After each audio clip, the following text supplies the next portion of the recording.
Buenas tardes.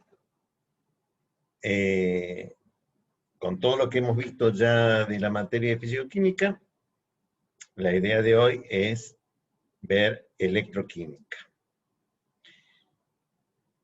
¿Qué hemos visto hasta ahora? Hemos visto que las mezclas son raras, complejas, su modelado termodinámico es apasionante, pero apunta a la realidad porque la realidad no era sustancias puras. La realidad es que nuestros sistemas normales están constituidos por más de una especie, son mezclas, y entonces tienen que tener un tratamiento termodinámico. Vimos ese tratamiento termodinámico de las mezclas. Entre todas las propiedades vimos dos funciones termodinámicas para caracterizar mezclas, en realidad para encontrar el valor de la energía libre de mezclas, como son la fugacidad y la actividad. Y a partir de eso, nosotros empezamos a dar respuesta a la primera pregunta que hicimos en la primera clase, con las reglas fases de Gibbs, que era ¿qué pasa con los equilibrios? Y los equilibrios estaban gobernados por los potenciales químicos, ya sea equilibrio de fase, líquido-vapor, líquido-líquido, sólido-líquido, ya sea equilibrios químicos, en donde las especies reaccionan, y vimos que, aunque estos dos grandes sistemas de equilibrios estaban gobernados por todas las expresiones y los fundamentos termodinámicos que habíamos dado, todavía nos quedaba un gran espectro de sustancias que tenían una particularidad, se disociaban en iones, y por eso requerían un tratamiento adicional a todo lo que habíamos visto. Y esto era así porque hay otro tipo de reacciones químicas que se producen justamente en estos sistemas en los cuales se han disociado en iones, porque la presencia de una carga en una de estas sustancias, ya sea en exceso o en defecto, produce que haya un conjunto grande de reacciones químicas que se producen con un intercambio de electrones. No porque en las otras reacciones que hemos visto no haya transferencia de electrones, sino que por las características de los enlaces que habíamos visto de este tipo de moléculas, las reacciones que se producían eran con una recombinación de los enlaces del tipo covalente. Entonces, ese tipo de enlaces nos explican con transferencia de electrones. Pero si la especie está cargada, entonces, y reaccionan cambiando el estado de oxidación de la especie, cuando cambia el estado de oxidación, aparece un electrón de por medio. Y si aparece un electrón, ¿qué hacemos con el electrón? ¿Lo agarramos, lo movemos, lo tiramos? No. Lo que vamos a hacer es aprovecharlo, porque tener un electrón dando vueltas es un elemento extremadamente energético y altera muchísimo las propiedades termodinámicas, este intercambio de iones. Pero los sistemas en los cuales se produce son sistemas particulares. Todo este análisis termodinámico de este tipo de sistemas es lo que englobamos bajo el término electroquímica, que va a tener dos grandes subunidades, electroquímica propiamente dicha y uno que vamos a denominar cinética de electrodos, que no sean ansiosos, no voy a hacer spoiler, esto simplemente es un tráiler, va a aparecer más adelante qué es este fenómeno de cinética de electrodos. Pero la electroquímica en sí misma se basa en el concepto de que esta reacción con intercambio de electrones se va a dar en la medida en que yo permita el intercambio de electrones. Y para hacerlo explícito al intercambio de electrones, voy a poner un sistema reactivo muy particular denominada celda electroquímica. Todo lo que yo estoy diciendo es un repaso, porque en realidad a lo largo de los años, en la carrera de Ingeniería Química, ustedes ya han visto este tema, no es nuevo, es una mera repetición de química general, o sea que no hay nada que sea, wow. O sea, a ver, bueno, en química general no hablaron de fugacidades, aunque creo que sí hablaron de actividades. Pero la verdad es que creo que no se imaginaban cuando vieron en química general que era fugacidad de actividad cuando salió un concepto natural desde el desarrollo termodinámico. Acá pasa lo mismo, voy a hacer por eso en ese sentido más rápido porque ya lo han visto. ¿En dónde? En química general. Pero también lo han visto en química inorgánica. Y sin ningún lugar a dudas en química analítica. Eso hace que este tema sea un poco más complejo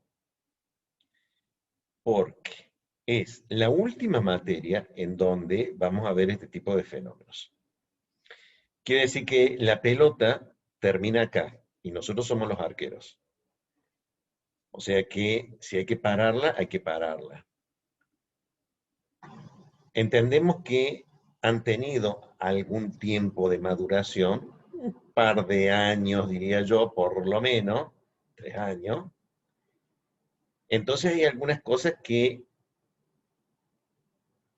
se debe saber y que de no saberlo, no lo vamos a explicar en físico-química, pero no saberlo no implica que se apruebe físico-química, porque tengo que parar la pelota. Conceptos tan elementales como medio ácido o medio básico. Se supone que ustedes ya saben cuándo el medio es ácido y cuándo el medio es básico. Y cuando la reacción se produce en medio ácido, entonces tiene un determinado conjunto de, o sea, ustedes tienen que seleccionar un conjunto de valores llamados en medio ácido, y si está en medio básico, pues entonces tengo que saber que está en medio básico, pero el contexto tiene que decir que está en medio básico, o sea, eh, no, más así que el agua tiene pH 7, o sea, tendremos que ver que existe algo que indica el carácter de acidez de un sistema o de basicidad de un sistema, el pH o el pOH, eso nosotros lo damos por sabido, vamos a agregar elementos nuevos al tema de electroquímica, pero no por no haber dicho lo que es un medio ácido, un medio básico, vamos a dejar de corregir ese error. O sea, y si ustedes al analizar un sistema determinado se equivocan en algo tan básico o tan ácido, diría yo, como ese, pues entonces no se aprueba. Entonces no se sorprendan. O sea, pueden decir todo lo demás, pero la verdad es que todo lo demás, ¿qué importa si ustedes no saben lo que es un medio ácido? O sea, queda dicho y grabado. O sea, hay un conjunto de expresiones que vienen de algo que ustedes ya han visto. Por eso que voy a hacer un brevísimo repaso de algo que ustedes ya saben, ¿está bien? Pero para refrescarnos más. El concepto más elemental es que esto se produce en una celda. Una celda electroquímica, o sea, este tema se llama electroquímica.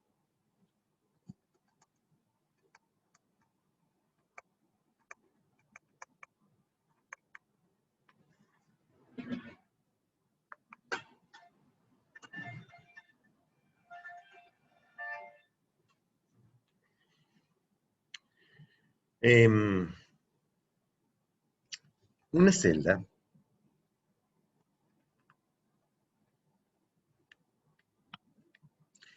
está constituido por un elemento metálico conductor de la corriente llamado electrodo en una solución iónica. O sea, debe haber un medio con un solvente que permita la existencia de elementos o elementos que están disociados con una carga neta. Cada uno de estos elementos llamados electrodos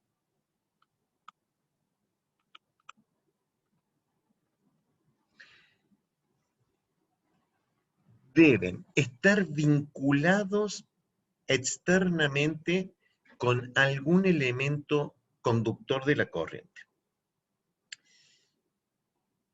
Este elemento externo puede ser o un instrumento que me establezca una posibilidad de medida de una propiedad denominada diferencia de potencial, con un instrumento que genéricamente se lo denomina voltímetro, que como todo instrumento permite el paso de la corriente. Sin corriente, sin la vinculación eléctrica externa que permita el paso de los electrones, esto no es un sistema en el cual se produzca una reacción electroquímica. Pero debe ser un elemento que permita la circulación de los electrones, pero en los cuales no circulen electrones. Entonces el ingeniero está contradiciéndose en los términos. No. Lo que denominamos celda reversible, y esta sería una celda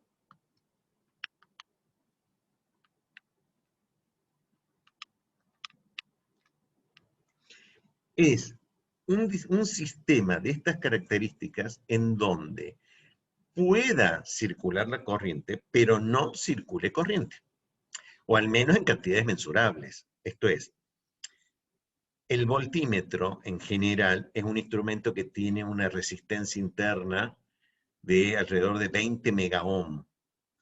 O sea, primero, es una resistencia, circula corriente, pero con 20 megaohm de resistencia, la corriente que circula es microamperes. Tan pequeños son los microamperes que la verdad es que no los puedo prácticamente medir. Entonces, si yo pusiera un amperímetro en línea, el amperímetro no me marcaría una circulación de corriente, por más de que corriente tiene que estar circulando, pero del orden de los microamperes, o sea, algo absolutamente despreciable. O bien pongo un elemento de medición que permita esta circulación de la corriente, o bien yo impido que circule la corriente poniendo otro dispositivo que también me genere una diferencia de potencial, que lo simbolizábamos en general como una pila, una fuente de fuerza electromotriz, pero que está puesta de forma tal que se oponga a la circulación de la corriente que espontáneamente se pueda producir entre esos dos electrodos. O sea, yo veo experimentalmente que si yo lo hubiera unido con un cable conductor metálico, hubiera circulado 2 amperes. Entonces pongo una pila en oposición para oponerme a esta circulación de la corriente. ¿Cuánto? Pues lo suficiente como para que no circule corriente. Después de haber puesto ese elemento, yo corto todos los cables, mido esa fuerza electromotriz de ese dispositivo externo y veo que lo que sucedió es que aplicó o tiene una diferencia de potencial que aplicada a este sistema de celdas se opuso exactamente a esta celda. Por eso el resultado de la corriente es neta. Por eso el resultado de la corriente neta es 0. Repito este concepto. En esta celda que nosotros vamos a analizar, debe ser un sistema tal que, por estos dos electrodos, con una conexión externa a mi sistema acuoso, permita la circulación de la corriente, pero no circule corriente. El concepto básico de celda reversible es que I, la corriente, o I, la densidad de corriente, o sea, la corriente por unidad de sección transversal del electrodo sea igual a 0. Ese es el primer análisis que vamos a hacer y vamos a diferenciar todo nuestro estudio de electroquímica en base a sistemas de celdas reversibles o de celdas irreversibles, o sea, en las cuales circule corriente. Todo nuestro primer estudio es celdas que no circula corriente, pero puede circular. Es una situación nuevamente hipotética. El análisis es de un sistema idealizado, porque la realidad no existe, pero también vamos a ver los fenómenos reales que se están produciendo. Pero primero vamos a arrancar de este sistema. Esto es como cuando analizábamos en la primera y la segunda ley reunidas, que en realidad el problema proviene de allí, cuando imaginábamos una transformación reversible, decíamos que esa transformación la imaginábamos, pero en la realidad no existe. Siempre las transformaciones eran irreversibles y tenían un término de generación de entropía por irreversibilidad. Aquí no es exactamente el mismo fenómeno, porque mi sistema no está evolucionando, sino que puede evolucionar, pero no evoluciona. ¿Y por qué no evoluciona? Pues porque no circula corriente. Pero puede circular. O sea, si no le dejo la posibilidad, esto es 0. ¿Sí? Debe poder, pero no hacerlo. Situación que se da en la vida real también. Pero este puede, pero no lo hace. En estos dos sistemas metálicos conductores de la corriente, denominados electrodos, sumergidos en una solución iónica, se van a producir en cada uno de estos electrodos reacciones con intercambio de electrones.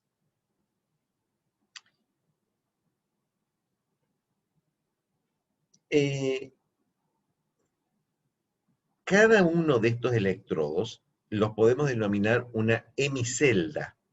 O sea, la celda indefectiblemente debe estar constituido por 2 electrodos. O sea, una celda de un solo electrodo no existe, o al menos no sirve para nada.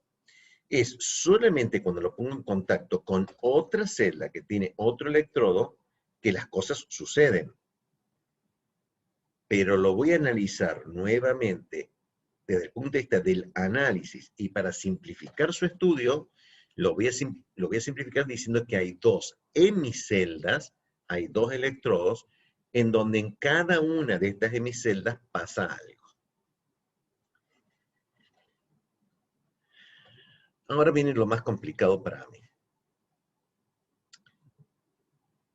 A pesar de que en toda la materia he hecho un fuerte énfasis que el desarrollo conceptual debe ser genérico, ¿está bien? Por eso usábamos X, Y, Z, el componente A, B, C, D, lo que fuera. Incluso una reacción química que habíamos puesto AA más BB, que da CC más DD.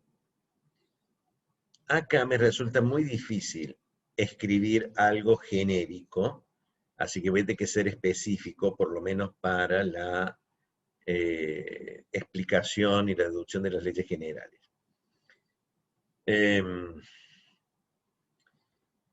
No me gusta, pero no he visto, y en general los libros tampoco le encuentran la vuelta o son demasiado incomprensibles cuando lo hago teóricamente en forma abstracta, así que voy a tener que hacer algún ejemplo específico para poder empezar el desarrollo. Si se produce una reacción, voy a ejemplificar con una celda en donde un electrodo es de cobre, entonces se produce la siguiente reacción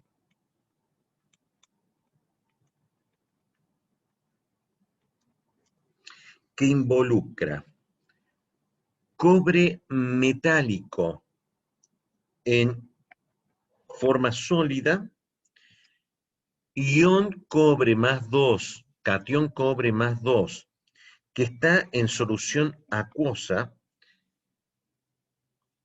La solución acuosa es líquida, pero es una solución iónica.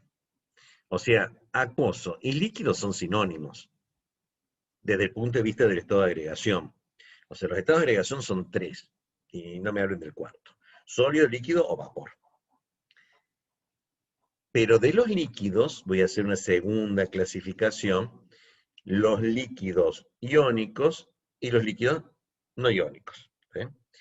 Como las soluciones iónicas se daban en más de un 90% en soluciones acuosas, entonces es que decíamos acuoso, pero en realidad es líquido.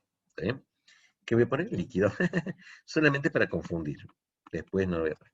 No lo voy a poner más porque todo lo que esté como especie iónica necesariamente tiene que estar en una solución iónica. ¿Sí? Y por consiguiente debe compartir el estado de agregación de la fase, que es líquido. En el otro electrodo se produce otra hemireacción en otra hemicelda, en la cual yo voy a plantear que se produce zinc.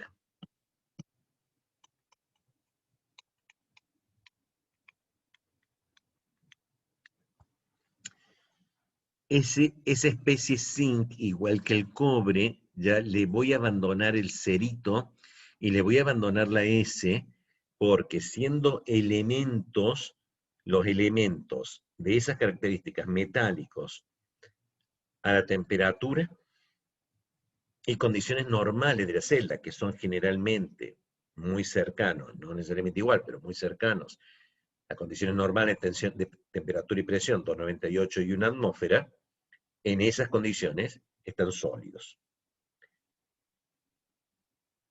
Dije sólidos, no dije puros, dije sólidos. Este intercambio de electrones que se tiene que dar en estas dos hemireacciones debe ser tal que una reacción ceda electrones y la otra consuma electrones. ¿Sí? Esto es, no puedo tener todas reacciones que todos generen electrones, porque si todos generan electrones, ¿qué hago con los electrones? ¿Sí? Debe haber una reacción que los produzca y una reacción que los consuma.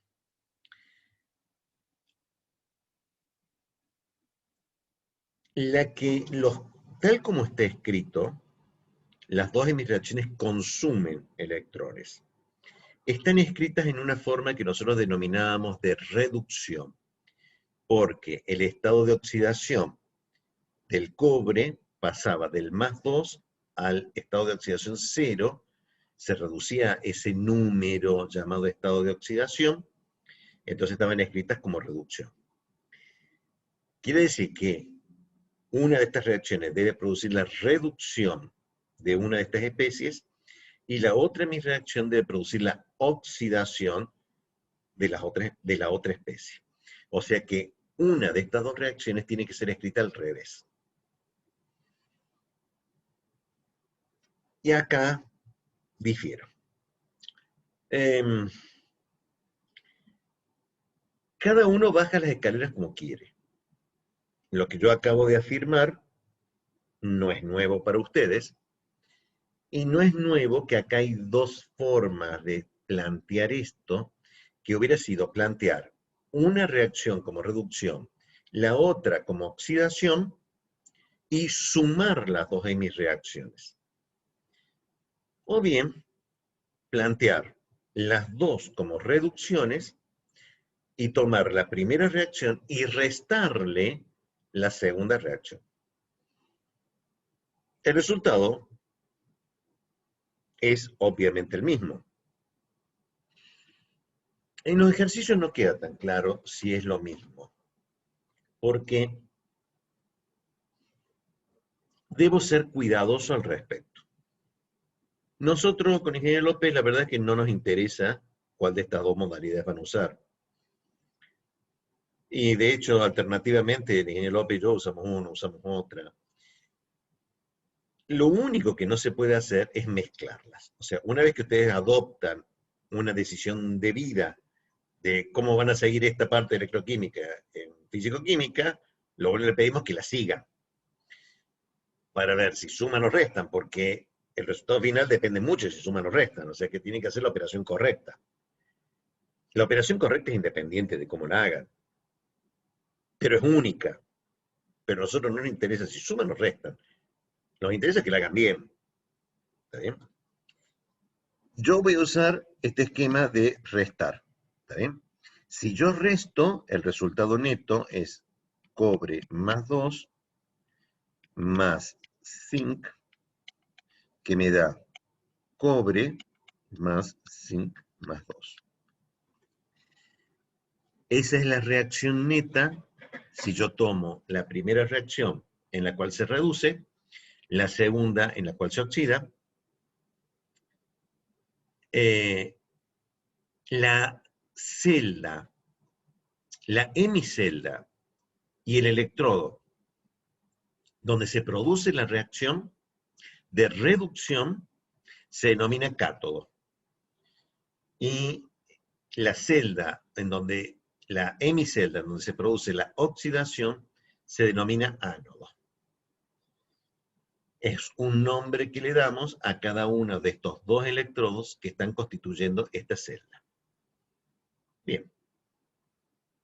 Se produce entonces una reacción neta compuesto por dos hemireacciones en las cuales explicité que las dos hemireacciones requieren electrones, pero la reacción neta que se va a producir debe indispensablemente, indefectiblemente, cancelar todos los electrones. O sea, se va a producir de forma tal de que se cancele la cantidad neta de electrones que están circulando. O sea, yo debo tener reacciones de reducción que me proporcionen tantos equivalentes de electrones. La reacción de oxidación tiene que absorber la misma cantidad de electrones. Tiene que generarlos. ¿Vale? La reducción los consume, la oxidación los genera.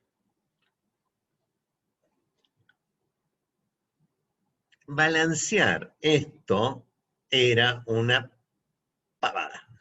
Pero por favor, balanceen correctamente la cantidad de electrones. O sea, acá es una reacción elemental porque ambas generan y producen dos electrones. Sumé y ya está. De lo contrario, si son las cantidades de electrones que generan y consumen distintas en las dos reacciones, usted tiene que multiplicar adecuadamente cada una de las dos reacciones, cada una de las dos hemireacciones, para darme un resultado neto en la cual no se generen ni se destruyan electrones, porque los electrones no se pueden ni generar ni destruir. Los estamos circulando, pero la circulación que tiene no lo puede ni crear ni destruir. No estoy diciendo nada nuevo. A esta altura nos pueden renegar con un balanceo de la estequiometría de estas dos reacciones. No puedo imaginarme que hayan llegado a este punto sin hacerlo.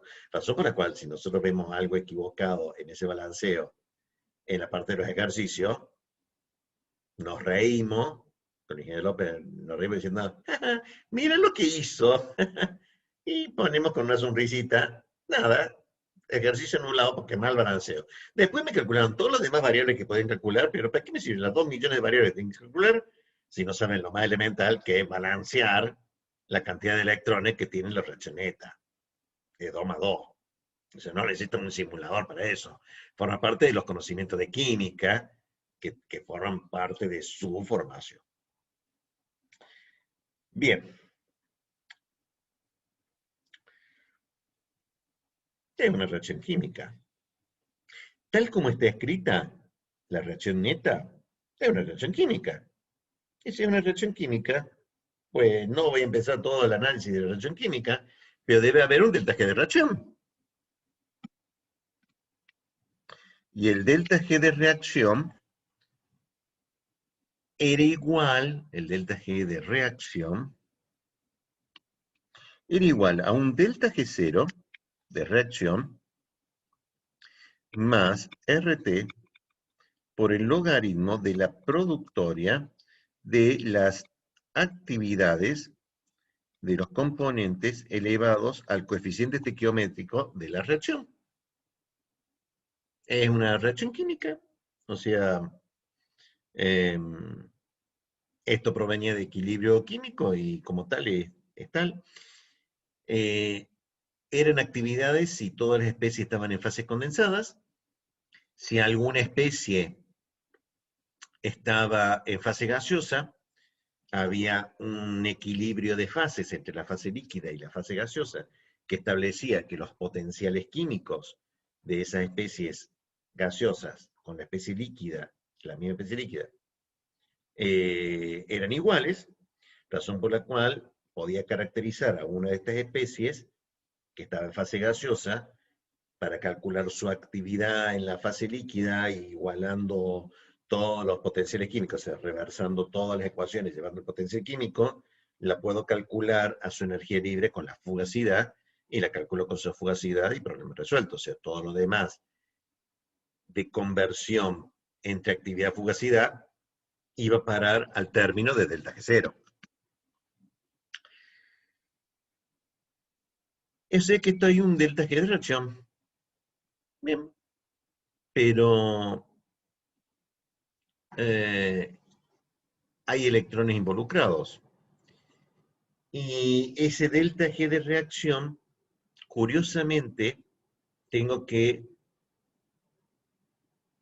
volver un par de meses atrás en nuestra vida y recordar que a este sistema se le puede aplicar la primera ley de la termodinámica.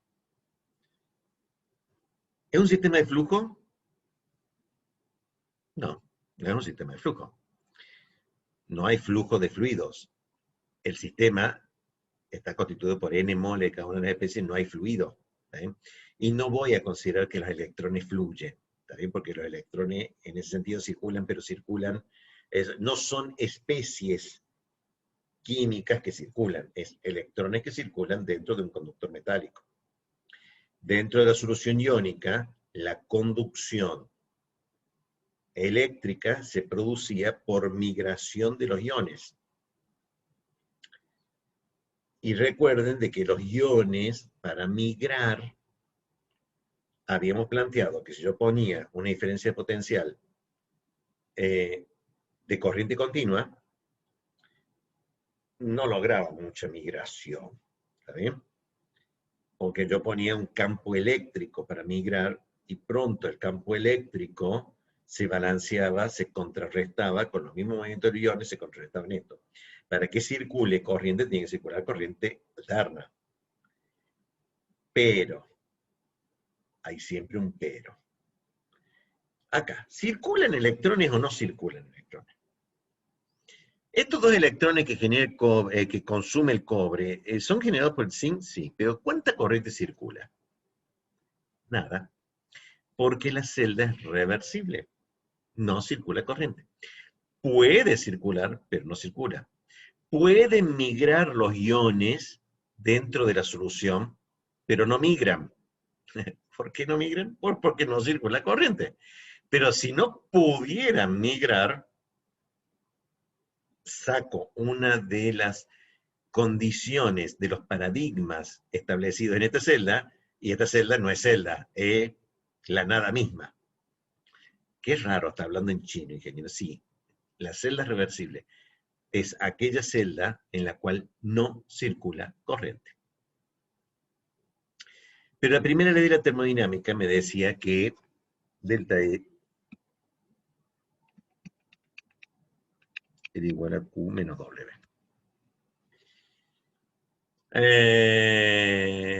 Y poniéndola la primera y la segunda ley reunida, me decía que delta E era igual a T diferencial de S menos P diferencial de B, si el trabajo era trabajo de expansión. Pero era todo el trabajo que hubiera. O sea que a esto le falta restar el trabajo de no expansión. todo aquel otro trabajo que no era de expansión también iba ahí. Lo que pasa es que hasta el momento hemos vivido tranquilamente con solamente los trabajos de expansión, incluso los sistemas de flujo, por el impacto de la presión, y este es el primero que vemos, que no va a ser el único, en donde hay otros tipos de trabajo que no son necesariamente de expansión que tengo que agregar en la primera ley.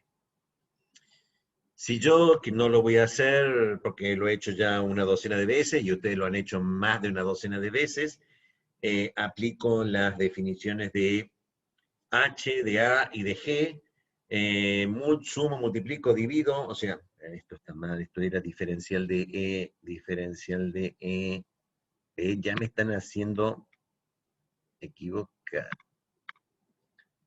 Diferencial de E, era todo esto, donde el trabajo en una expansión. Llegábamos a la conclusión que el diferencial de G era igual a menos S diferencial de T, más B diferencial de P, menos todo el trabajo de no expansión, obviamente más la sumatoria de los mun sub I diferencial de NI, ¿no? O sea,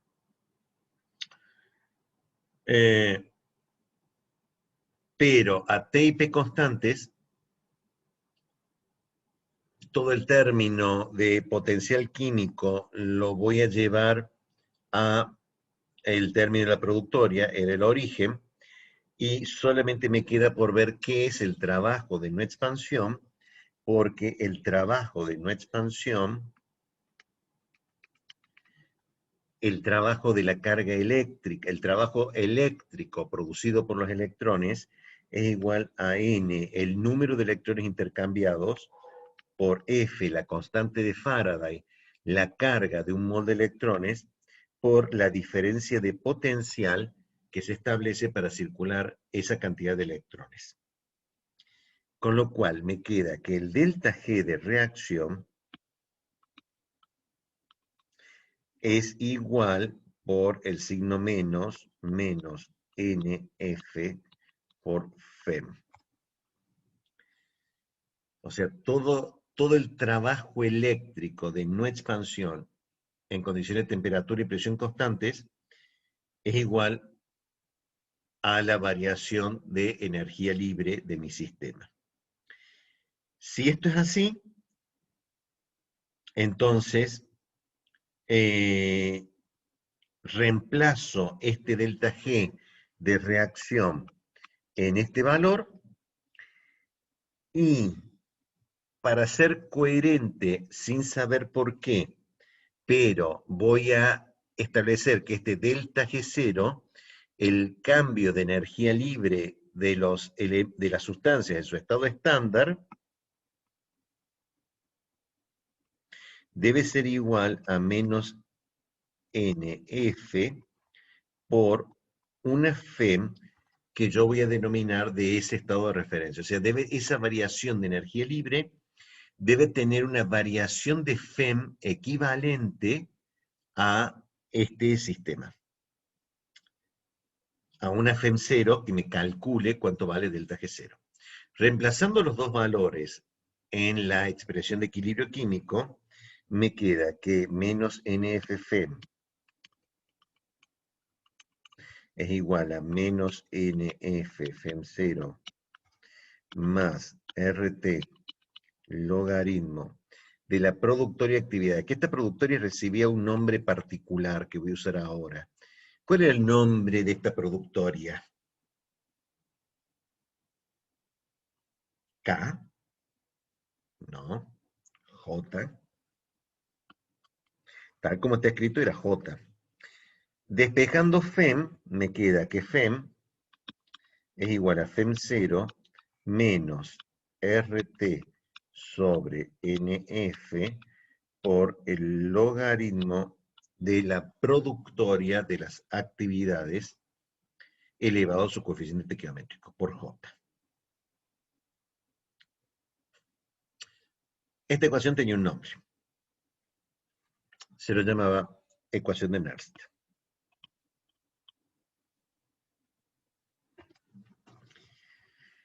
cuya deducción me ha llevado aproximadamente, por mucho bla bla, 5 minutos. Todo lo que yo tuve que decir fue que esta es una reacción química, que la reacción química tiene una variación de energía libre, que la energía libre es todo el trabajo de no expansión, que el trabajo de no expansión, el trabajo eléctrico en este caso, es igual a NFFEM, y sustituyendo me queda la FEM. Expresión simple, pero compleja si lo hay. Primero, ¿está en equilibrio? ¿No? Para que esta celda esté en equilibrio, delta G tiene que ser igual a 0. Si delta G es igual a 0, entonces la FEM debe ser igual a 0. ¿Cómo? Sí. Si la FEM de la medida de esta diferencia de potencial entre estos dos electrodos es igual a 0, la celda va a estar en equilibrio, porque la FEM es 0.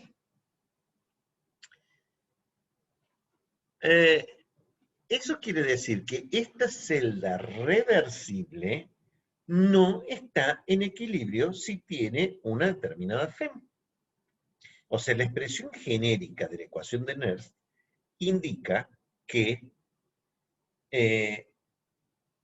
la celda, si tiene una FEM, esto es, si yo logro de alguna forma encontrar cuánto vale esta FEM 0, y yo logro o calculo la productoria de las actividades, pero la productoria de las actividades elevado a su coeficiente estequiométrico es J, no K, y la suma de esos dos términos me da una FEM, esa FEM me dice que la celda reversible no es una celda de equilibrio. Compleja situación. Esto es, no es que la celda llegó al equilibrio para que no conduzca la corriente. Esta celda es una celda desequilibrada que no está en equilibrio y por consiguiente va a evolucionar espontáneamente hacia el equilibrio siempre y cuando el delta G sea negativo. Porque si el delta G es 0,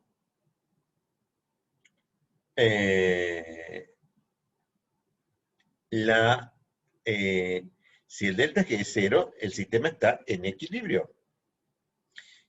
Y si el delta G es positivo, entonces va a evolucionar espontáneamente al revés de como está escrito.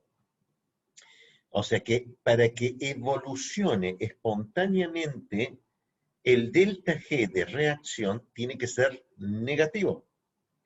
Pero para que evolucione con un delta G negativo espontáneamente, la FEM debe ser positiva, porque están al revés, porque hay un signo menos de por medio.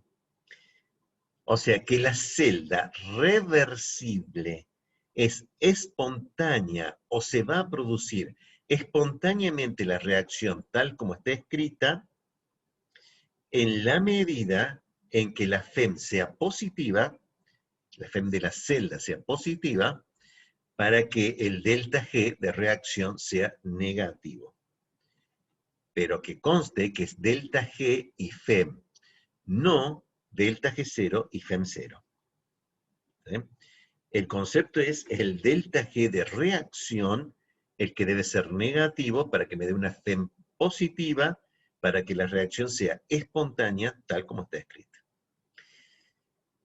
Si yo dejara que circulase corriente, entonces, en esta expresión, la FEM 0 es un valor que, igual que delta G0, dependía de propiedades del sistema a una determinada temperatura y presión.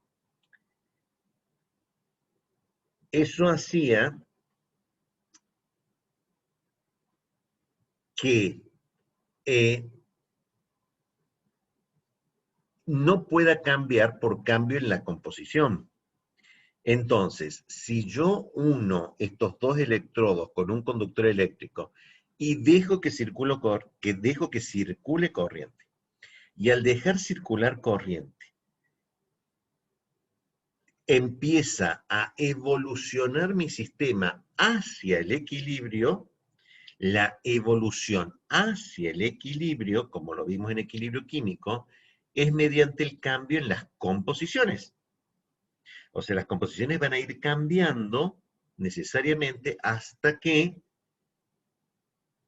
el valor de esas composiciones que me permite calcular las actividades de fugacidad de cada una de las especies, evolucione hacia un punto tal que iguale al valor de FEM0, iguale al valor de delta G0, y hagan que la FEM sea 0, que el delta G de reacción sea 0.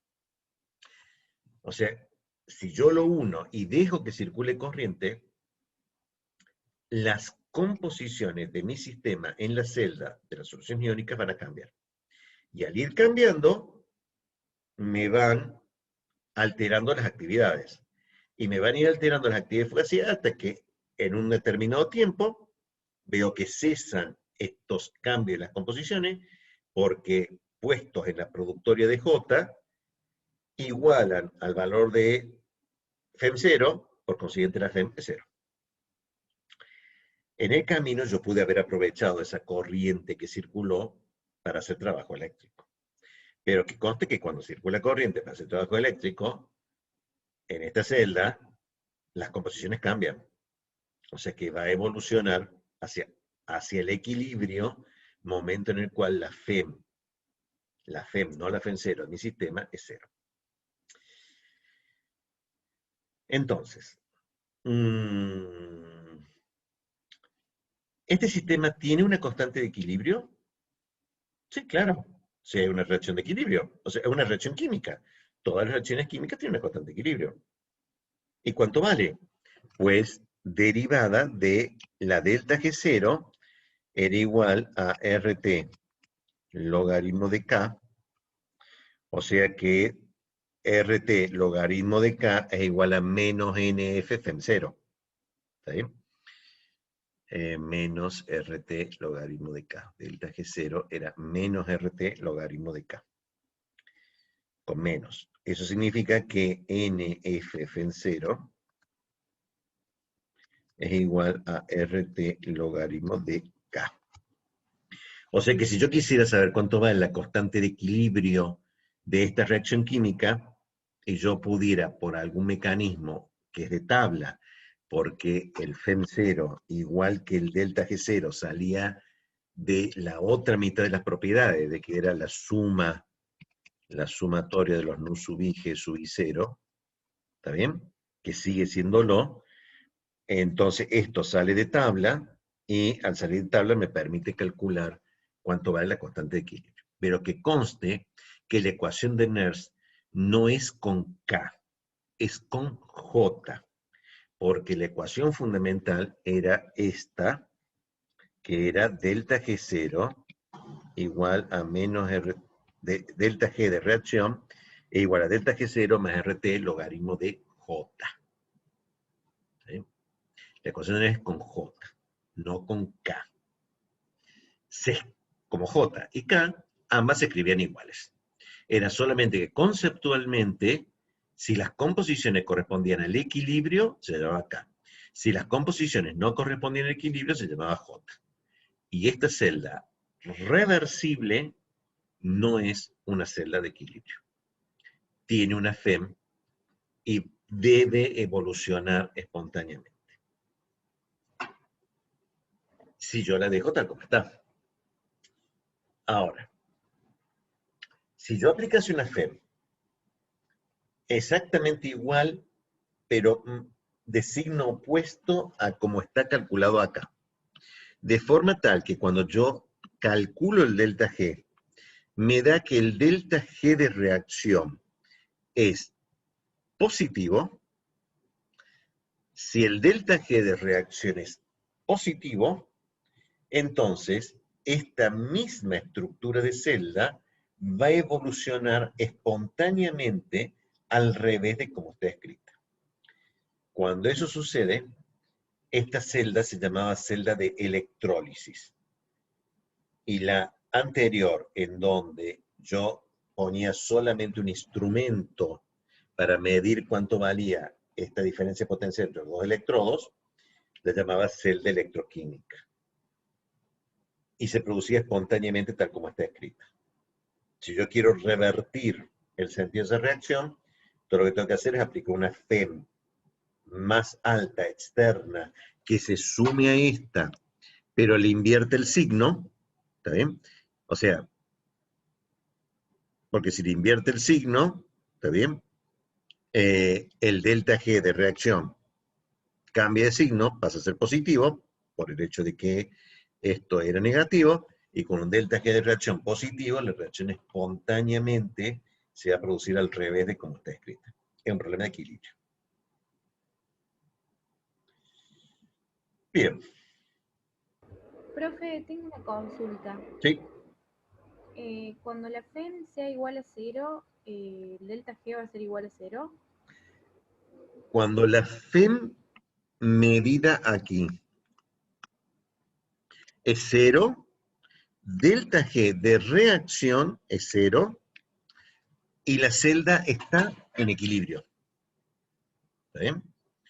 Estando en equilibrio no circula tampoco corriente porque la FEM es cero. La diferencia de potencia es cero, no hay circulación de electrones. ¿Está bien? Y la celda está en equilibrio. Pero no es una celda reversible. La celda reversible tiene una FEM. Y esa FEM puede ser positiva o negativa. Dicho de otra forma, la FEM puede ser generada por la reacción química que está involucrada, o puede ser producida por aplicación de un dispositivo externo que me aplique una FEM. Eso puede ser un poco confuso, pero la FEM aplicada en forma externa me permite aplicarlo directamente. El resultado neto va a ser ese. ¿Está bien? Esto es, son dos pilas en oposición, entendiendo como pila, una la fuente externa, otro la celda electroquímica.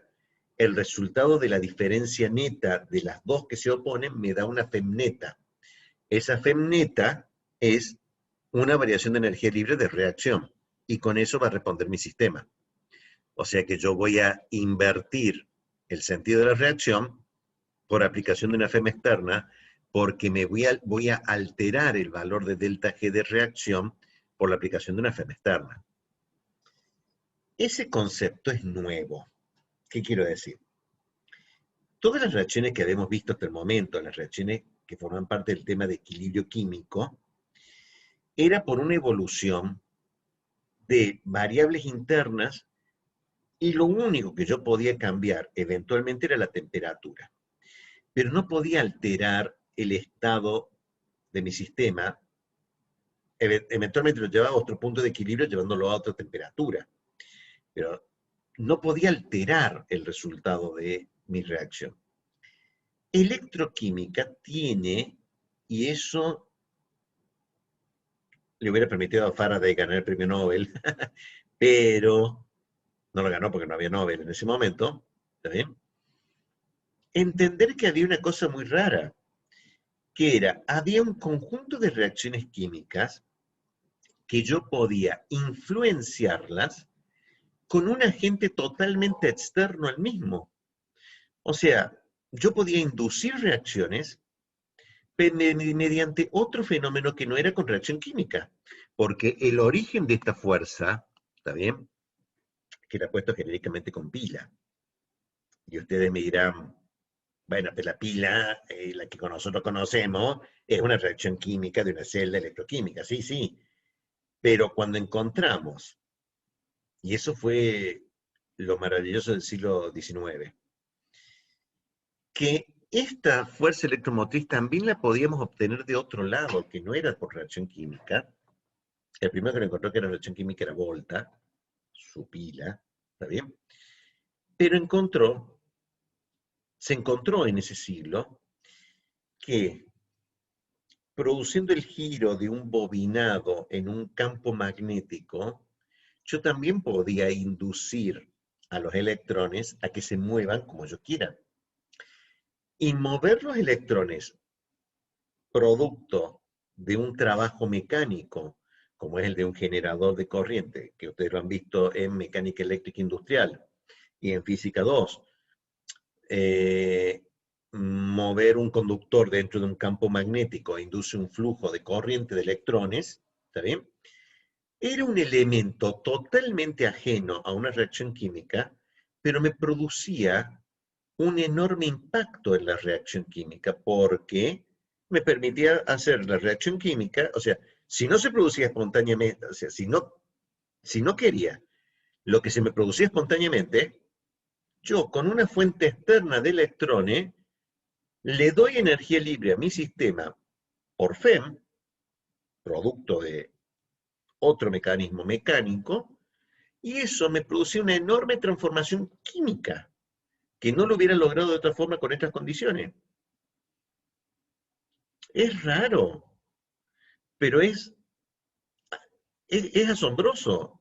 A ver, espontáneamente, si yo hago cualquier cálculo de variación de energía libre, el hierro, ¿está bien? Tiene que estar en forma de óxido.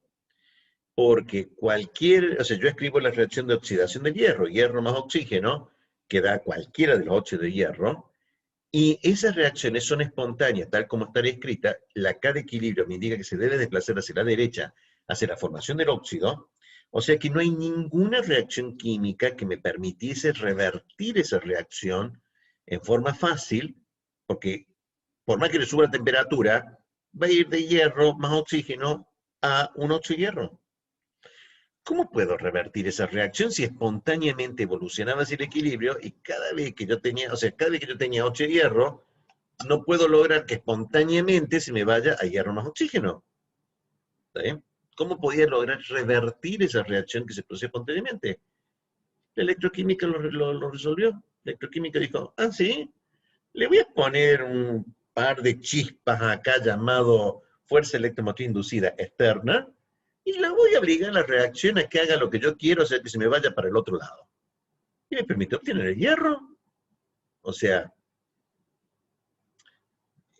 es la forma que yo tengo para obtener aluminio, cobre, o sea, por electrólisis. Es la única forma para poder revertir reacciones que espontáneamente se producen al revés. Debo tener un cuidado, porque la reversión de reacciones por aplicación de la fuerza electromotriz externa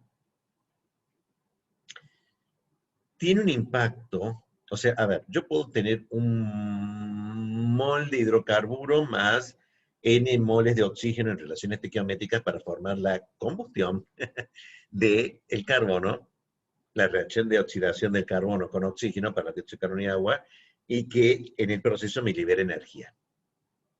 Algo que ustedes han visto ampliamente en otra materia llamado combustión, caldera, y lo necesito porque necesito la energía necesaria que me dice el gran composite para poder hacer la cascada de intercambiador de calor. Pero necesito activarlo a una temperatura razonablemente alta, solo no se produce a temperatura ambiente, y la cantidad de energía que me libera, o sea, tengo que darle bastante energía para que se autosostenga esa reacción. Acá, con muy poquita FEM, o sea, esos electrones movidos por ese bobinado en un campo magnético, con muy poquito de eso, yo hago prácticamente el mismo efecto. O sea, la relación de energías involucradas en la liberación de energía por reacción química o la energía consumida producto de la fuerza electromotriz que me afecta esta FEM, con muy poquita FEM, yo puedo hacer desastres con la reacción. O sea, una reacción para revertirla me basta con muy poca FEM. Es un impacto muy grande el que tiene. Nosotros decimos, apliquen 2 voltios, pero si aplican 2 voltios, es una bomba atómica esta reacción, la van a revertir mal. Sean cuidadosos, con 1 voltio basta. O sea, aplicarle 100 voltios, prefiero un electroshock. O sea, bueno, no tanto. Pero es una monstruosidad desde el punto de vista energético para la reacción química, porque este efecto multiplicador de 96.500 coulombs por equivalente, que es F, es muy alto. Me proporciona, diferencia potencial es muy baja, me proporcionan enormes energías libres. ¿Está bien? Valor muy alto de energía libre.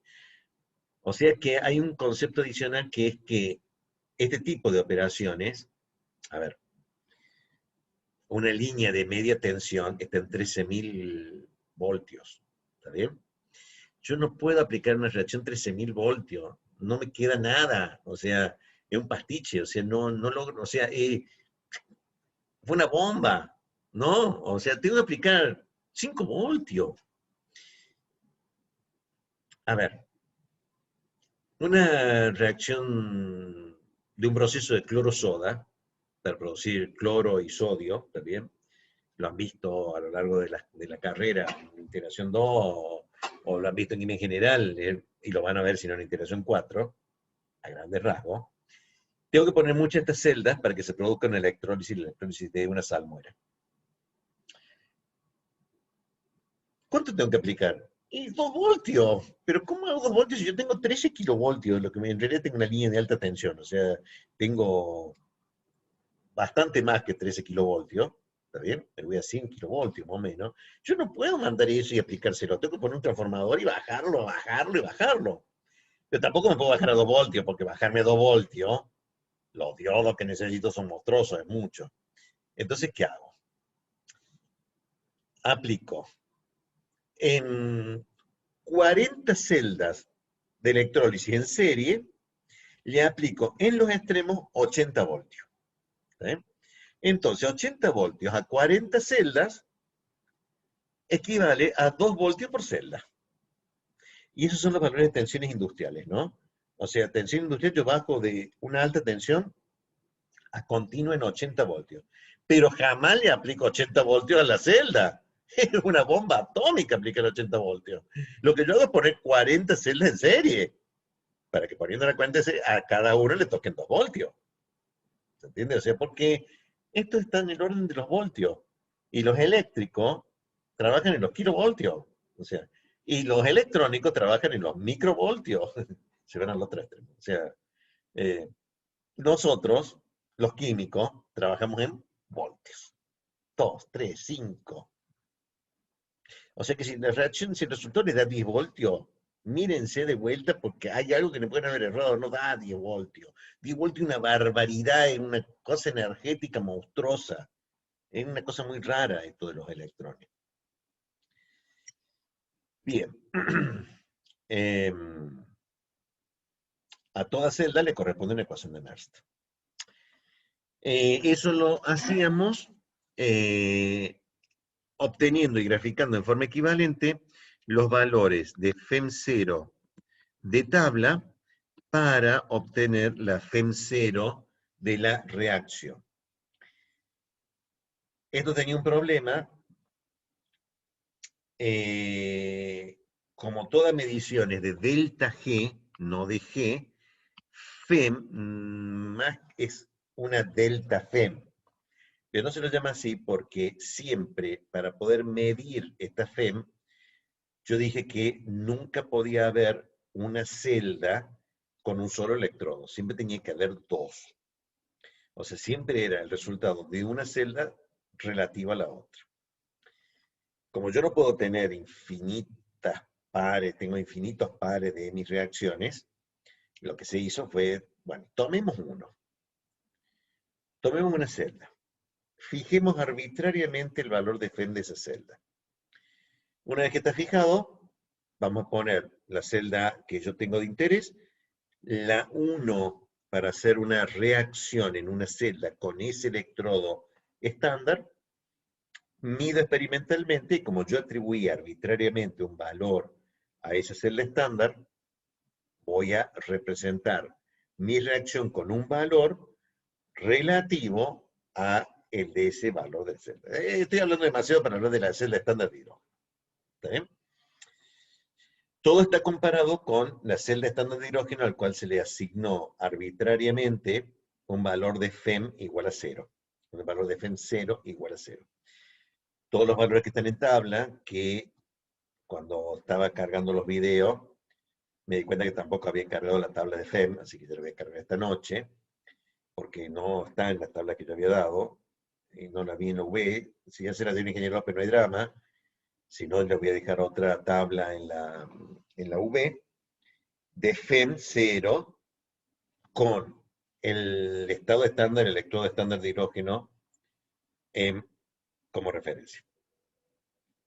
Lo cual me voy a decir un breve repaso de qué tipo de celdas había. Preguntas, si no tienen... Abre el micrófono como hicieron recién, porque siempre me interesa que me pregunten.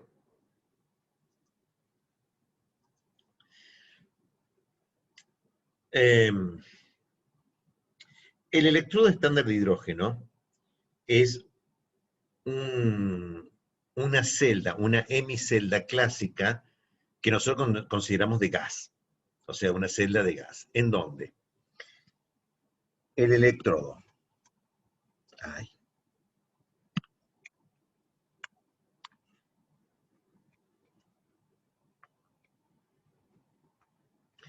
Tiene que ser constituido por un elemento metálico, ¿está bien? Lo voy a poner, voy a remarcar de que tiene una determinada superficie.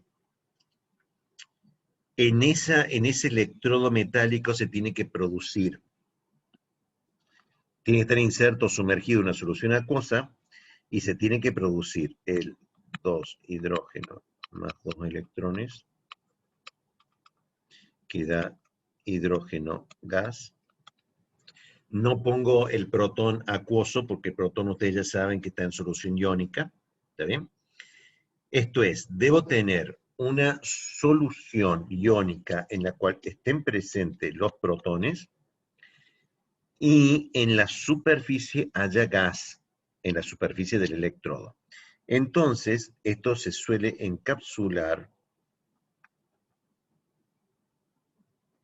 en una cápsula de vidrio para decir que aquí ventea hidrógeno, que tiene que estar a la fugacidad de hidrógeno igual a 1, con una actividad del protón en solución acuosa igual a 1, porque la ecuación de Nernst de esta reacción es que FEM es igual a FEM 0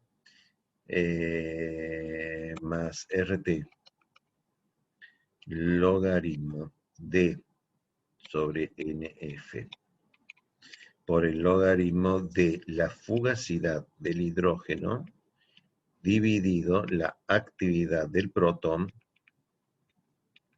al cuadrado. Dado que la fugacidad es unitaria, la actividad es unitaria, toda la J es 1, el logaritmo de 1 es 0, entonces no me importa cuánto vale RT por NF, es 0, yo asigno arbitrariamente a esa celda un valor de FEM 0 igual a 0, o sea que la FEM de esta celda, la FEM de esta hemicelda es 0. ¿Sí? Siempre y cuando el electrodo estándar de hidrógeno esté a fugacidad de hidrógeno unitaria y actividad del protón unitaria. ¿Sí? ¿Cuánto vale el pH de esta solución? 7, debe ser neutra. No, porque si el pH es 7, la actividad del protón, o sea, el pH, ¿a qué le igual el pH? Menos el logaritmo decimal, ¿de qué? No, están equivocados. Es de la actividad del protón. No es de la concentración del protón, no es de la molaridad del protón, es de la actividad del protón. ¿Sí? Entonces, si el pH es 7, la actividad del protón es 10 a la menos 7. ¿Sí? Y 10 a la menos 7 no es 1, es 10 a la menos 7. Eso significa que el pH en esta solución tiene que ser igual a ¿Cuánto tiene que ser el pH? Si la actividad es unitaria, el logaritmo de 1 es 0, el pH de esta solución debe ser 0. O sea que esta solución no está ácida, está recontra ácida. ¿Está bien?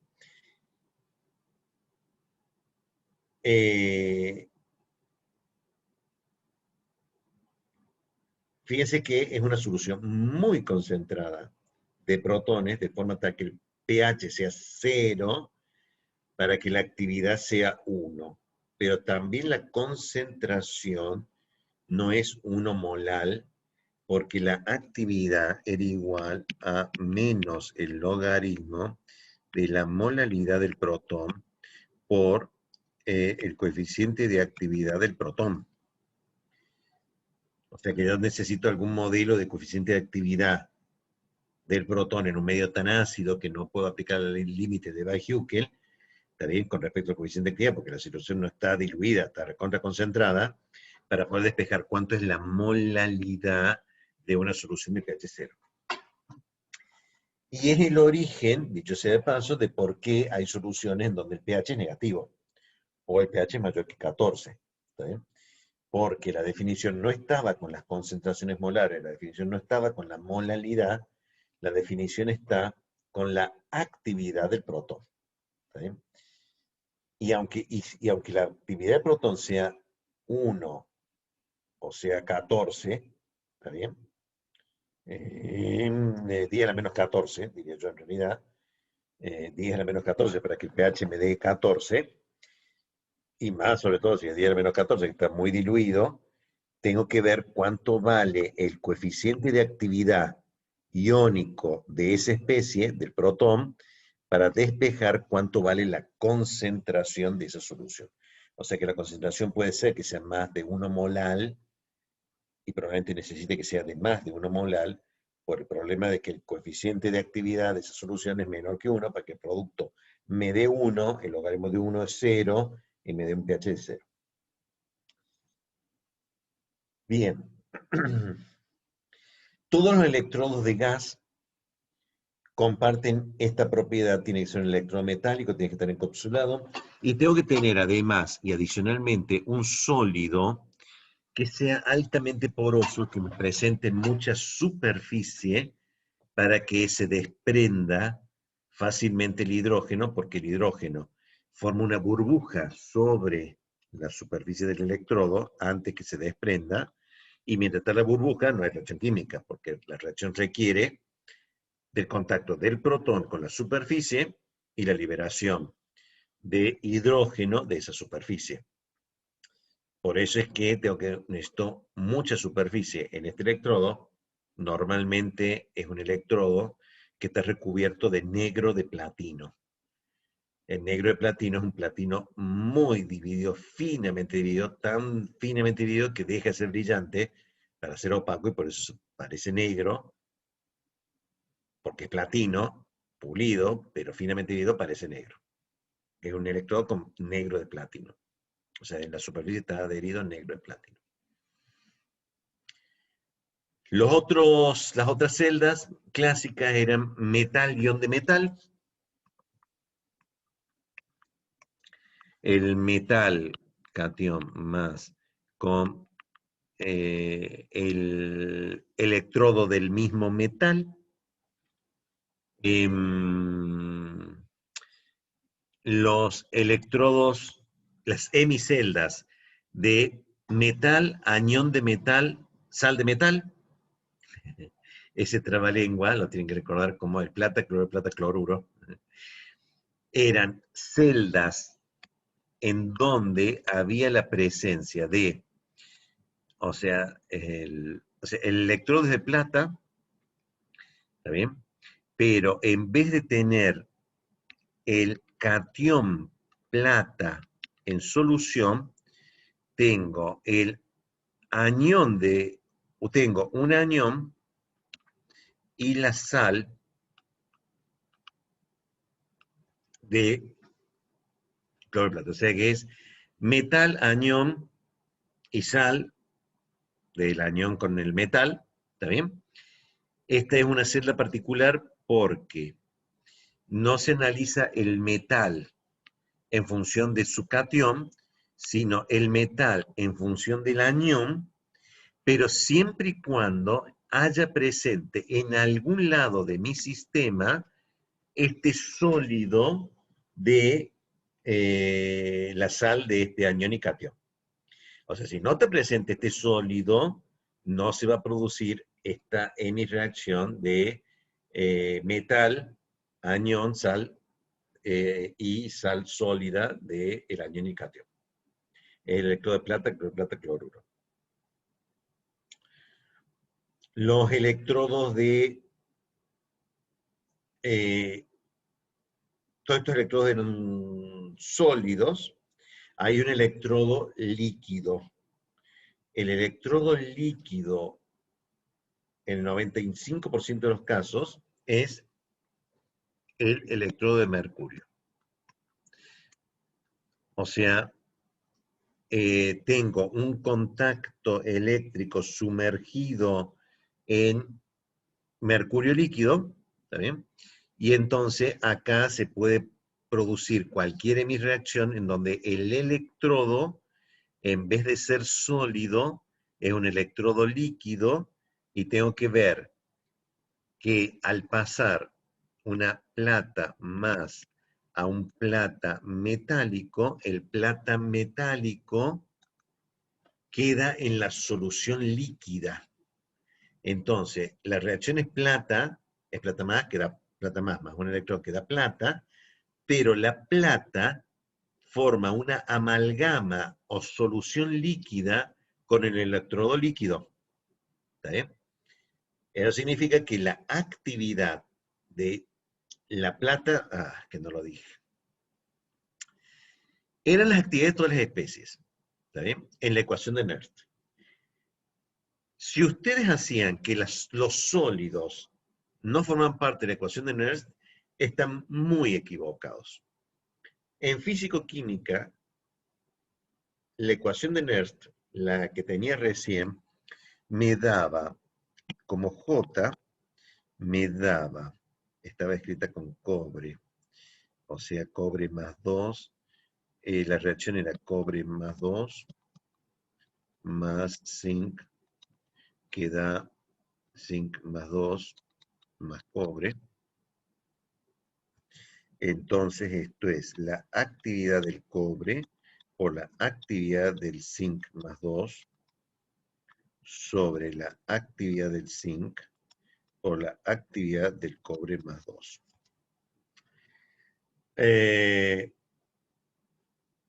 Las actividades de las soluciones iónicas no me preocupa porque son las actividades de las soluciones iónicas, necesito el coeficiente de actividad iónico de esa especie y ya voy a ver, y vamos a ver los ejercicios que viene esta en realidad de coeficiente de actividad iónico medio. Voy a tener que multiplicar por los aniones para poder ver en qué solución iónica está, para poder ver cuál es la concentración, cuál es la actividad de los aniones y cationes en este medio. Pero la actividad del cobre, la actividad del zinc, que son de los sólidos, debo calcularlos. Debo calcularlos. Se pueden dar dos escenarios. O el sólido es cobre puro, o el sólido es una aleación de cobre. Entiendo por aleación una solución sólida de cobre. Si es cobre puro, su actividad es unitaria, porque está puro. Pero si la actividad del cobre sólido está en una solución sólida, en una aleación, o en una solución líquida, en una amalgama con mercurio, entonces el sistema sólido o el sistema líquido no están puros. Si no están puros, tienen una actividad.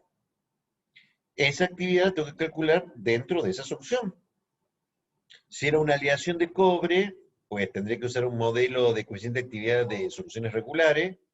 Entonces calculo soluciones regulares, cuánto vale la omega de la solución regular, calculo el coeficiente de actividad y con ese coeficiente de actividad es el que va en la ecuación de Nernst.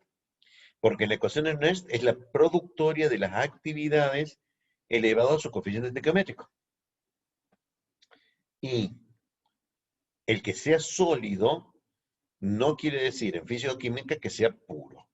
Razón por la cual siempre en los sólidos deben analizar que si el sistema sólido no es una fase pura, tiene una actividad.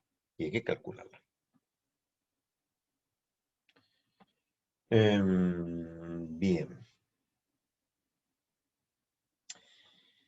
A veces puedo poner los dos electrodos en una misma celda y a veces no. Depende de si las sustancias iónicas en solución interfieren o precipitan mutuamente el hecho de que yo lo pueda tener en una sola celda o no. Si las sustancias en solución interfieren, tengo que separarlos. O sea, voy a tener que separar las dos hemiceldas para que cada una de ellas tenga una solución iónica a la cual yo pueda calcular la actividad de esos iones. El problema es el mismo que tenía recién. Yo necesitaba que esta celda esté conectada eléctricamente a través de un elemento que permita la circulación de electrones, pero que no circule electrones. Pero también tengo que hacer lo mismo con las celdas, porque si yo no establezco la circulación de electrones en la celda, entonces acá no me pasa nada. Para poder hacer eso, lo que yo hago es poner lo que se denominaba un puente salino. ¿Qué era un puente salino? Pues básicamente una solución iónica, altamente iónica, con fuerte movilidad de los iones, de forma tal de que si aquí se libera un catión, ese catión venga a el puente salino, atraiga un anión del puente salino y lo traiga a la superficie, a la interfaz entre los dos sistemas. Pero al atraer el anión, rechaza el catión del puente salino y como rechaza el catión, este se acerca al otro extremo que justo da la casualidad tiene el anión liberándose como resultado de la reacción neta. O sea que dentro del puente salino hay una migración de iones, de aniones y cationes, hacia la interfaz de las dos celdas que me permita esa circulación de iones entre las dos celdas. Tiene que ser iones de alta movilidad, pero tampoco tengo que dejar que se me disuelvan en las dos celdas, porque si se me disuelven en las dos celdas, estoy en el horno. Normalmente está constituido por un gel o una gelatina de cloruro de potasio. ¿Vale?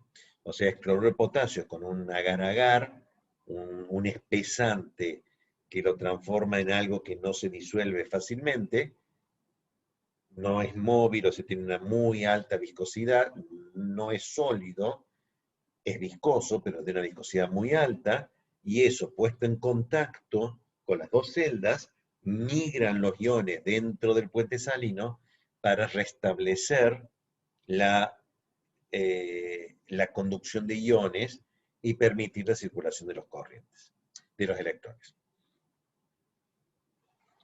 O sea, los electrones circulaban por los conductores eléctricos externos a la celda y los iones son los que tienen movilidad en esta solución iónica para dar cuenta de esta transferencia de electrones. Bien.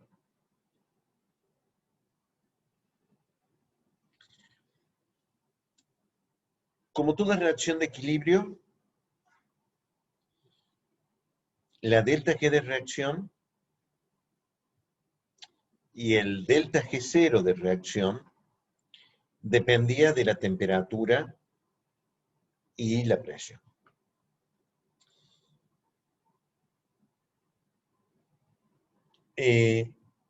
Si era todo fugacidades, no dependía de la presión porque la fugacidad estaba definida a una atmósfera.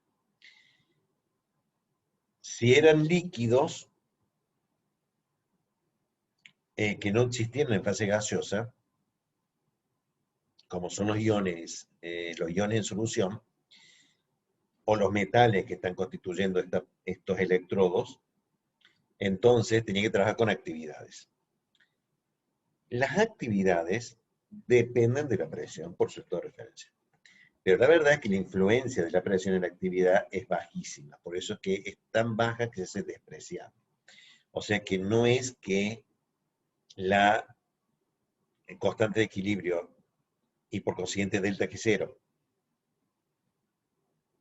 o por consiguiente FEM cero no dependan de la presión, sino que depende de la presión, pero en condiciones normales de temperatura y presión de un laboratorio, esa diferencia es prácticamente despreciable.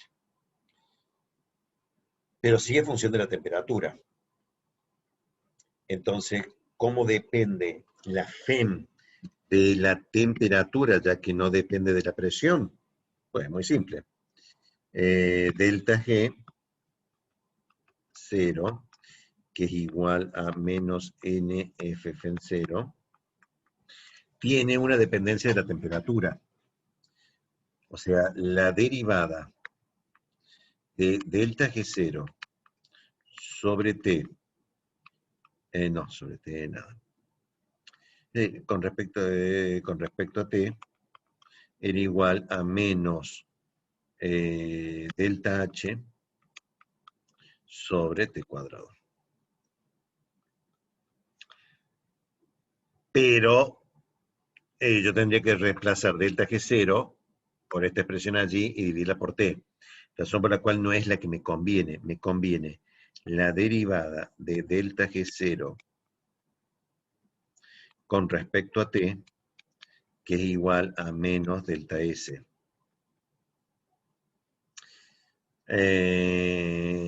Porque si yo sustituyo el menos NF en 0, aquí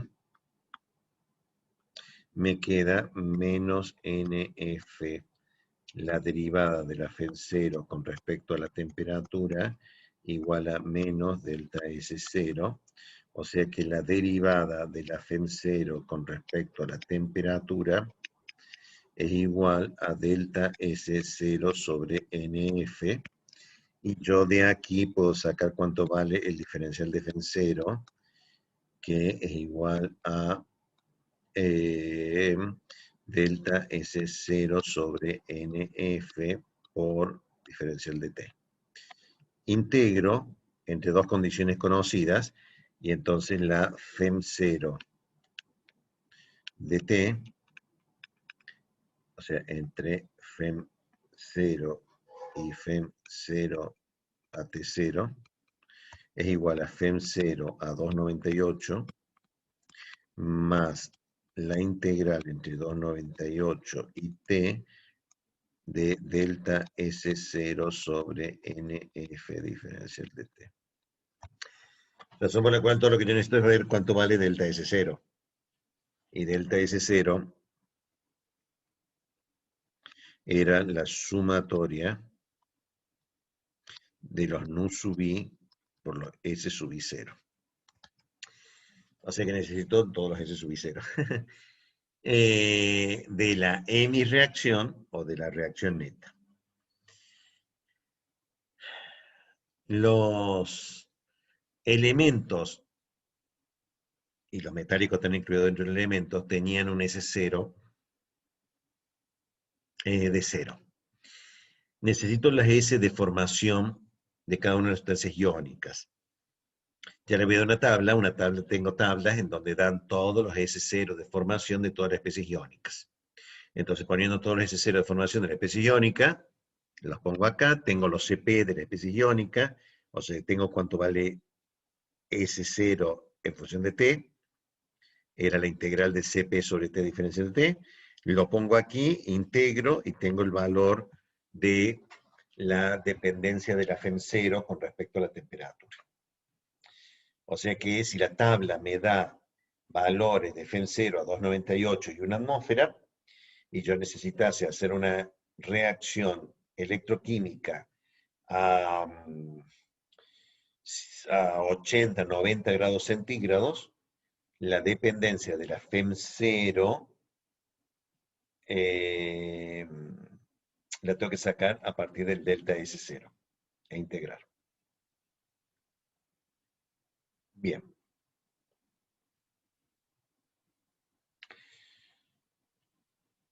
Entonces, electroquímica, tengo celdas reversibles donde no circula corriente. Hay dos electrodos en dos hemiceldas formando una celda reversible. Esa celda reversible tiene una reacción neta en donde los electrones se cancelan. La reacción neta es una reacción, por consiguiente tiene un delta G de reacción. Cuando yo involucro todo el trabajo eléctrico de no expansión en cálculo delta G, me queda la ecuación de Nernst, que me permite calcular cuánto vale la FEM de mi sistema, de esa celda, que no es una celda de equilibrio, sino es una celda reversible, no circula corriente, que las celdas pueden estar constituidas por diversos tipos de electrodos, tengo que verlos, o sea, porque hay de diversos tipos, metal, anión de metal, metal, catión del metal, metal, anión, sal del metal, electrodos de gas, de los cuales el electrodo estándar de hidrógeno es un caso particular, y los electrodos de amalgama. Eh,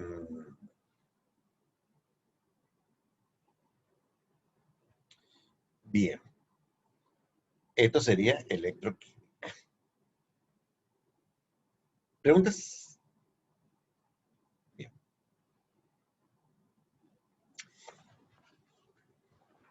Vamos a ver para qué sirve.